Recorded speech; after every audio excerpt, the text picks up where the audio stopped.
What is happening, everybody? So, I was able to do a test drive on a 2018 Mustang GT with the 10-speed automatic.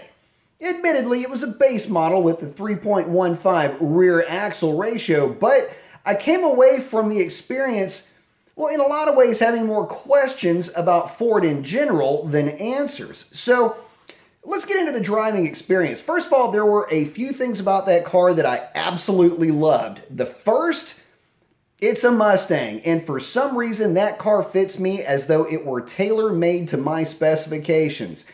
I don't know what it is about that car, but whenever I sit down in one, the steering wheel is always able to be perfectly adjusted. The seating position, ideal. Where the controls seem to fall in hand is perfect. So there's always that aspect about the Mustang for me that just hits a huge check mark.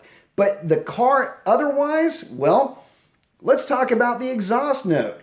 The car that I drove was basically a base model with leather interior. So the exhaust was not the active or the adjustable exhaust, but that doesn't really seem to matter, and you're not going to be wanting for an exhaust note if you get a base model car. That car sounds fantastic. At low speeds, it's got a real nice burble to it, and then at higher speeds, it's got this real sweet sounding wail. Unfortunately, I didn't get a chance to film when I was driving, but in a way, I'm kind of glad too, because that video and that audio together would not have done that car justice. But another thing about that car that I absolutely loved, had to do with the 10-speed automatic, was the rev match downshifting while you're in drive mode, just regular drive. That car in either Sport Plus or Track mode with the selector in Sport, as you're decelerating, the car will it'll rev match the downshift.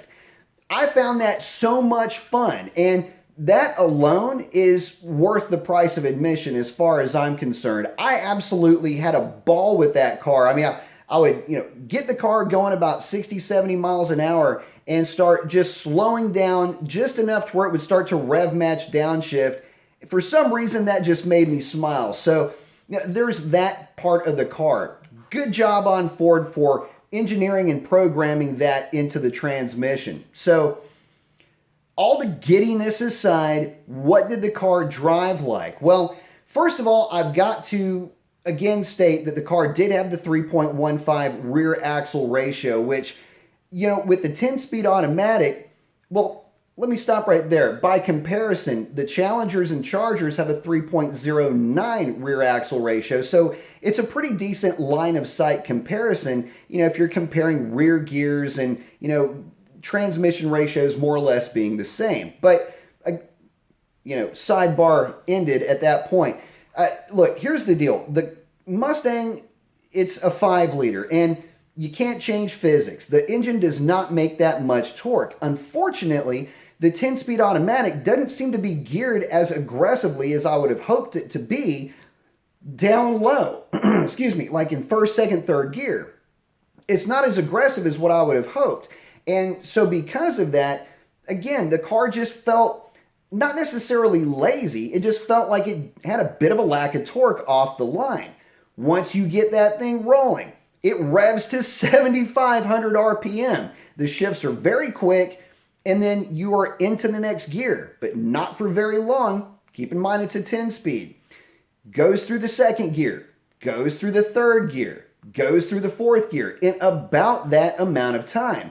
But the whole time it's going through its process, you don't really get the sense of acceleration the way that you would with either a Camaro or a Charger or Challenger. It just doesn't have the torque to do it. So even though on paper the car may run a great quarter-mile time, it doesn't feel very fast. And that, in a way, is a little weird. It's very similar to the truck that I drove with the 3.5 EcoBoost and the 10-speed automatic. It just, you know that on a time slip, the result is there, but the experience of getting to that result is, well, that's a little lackluster. And, for you gearheads out there, I'll explain it like this. If you're looking at a dyno chart, think of an engine that would do this. You get to a certain torque level and it just stays at that torque level throughout the rev range. That kind of gives you an idea of how that engine runs. There's no peaks, no valleys. The engine is making great power. You're just not feeling it making the power. Very linear, almost to a fault.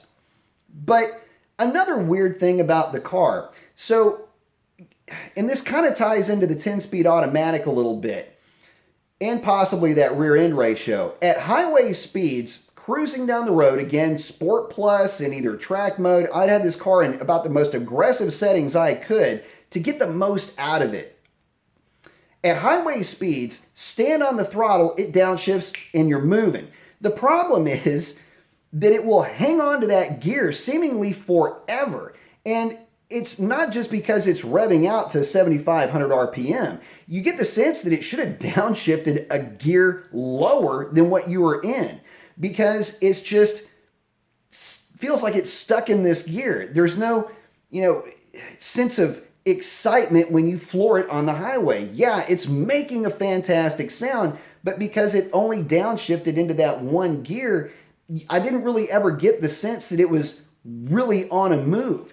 Again, lack of torque, you're just not feeling the acceleration, coupled with the fact that it probably should have downshifted a gear lower. I don't know. It was just different. It was a different driving experience. And really, with a different rear end ratio, it would probably been a lot more of an exciting drive. So I'm going to try to get my hands on one of those. Unfortunately, they're still new to market, and dealerships, well, they either have base models on the lot, or if they've had performance pack cars, well, they're selling them about as fast as they can ship them in. So, yeah, and I can understand why. It's a great car. Love the ergonomics, love the sound, love the theater of the rev matching on downshifts. But here's the way I would look at the Mustang GT for 2018. If you're thinking about buying one, consider the car more or less a blank canvas. This car would be perfect, not just with the optional 355 rear end. I would go so far as to say that 373 would be the minimum gear I would put in that car. The rest of it, I don't know, modified to your own taste. Bolt-ons away. Not really sure what kind of gains you would get from them, because now the car is pretty well optimized the way that it sits, but that's yet to be seen. But the big difference will come with that rear end ratio as far as giving you a more enjoyable experience behind the wheel. Check that box if you're going to be buying one for that optional 355, if going more aggressive than that 355, if that just doesn't do anything for you. But, I got to say this. The Mustang has definitely come a long way. And this is kind of where I get a little bit, a little bit heady here. As I was walking around the dealership, and this kind of falls in line, by the way, with I came away from this whole experience with more questions than answers. The new Coyote engine is fantastic. Do not get me wrong. But again, it, by comparison, suffers because of a lack of torque. And I'm looking around the dealership, and let's say you're going to buy a truck. Well, the 5-liter V8 is not the top-of-the-line engine for the trucks. It's the 3.5-liter EcoBoost, as evidenced by the fact that the 3.5-liter EcoBoost is found in the new Raptor. Also, the Ford GT, the GT40 replacement, that has the 3.5-liter also.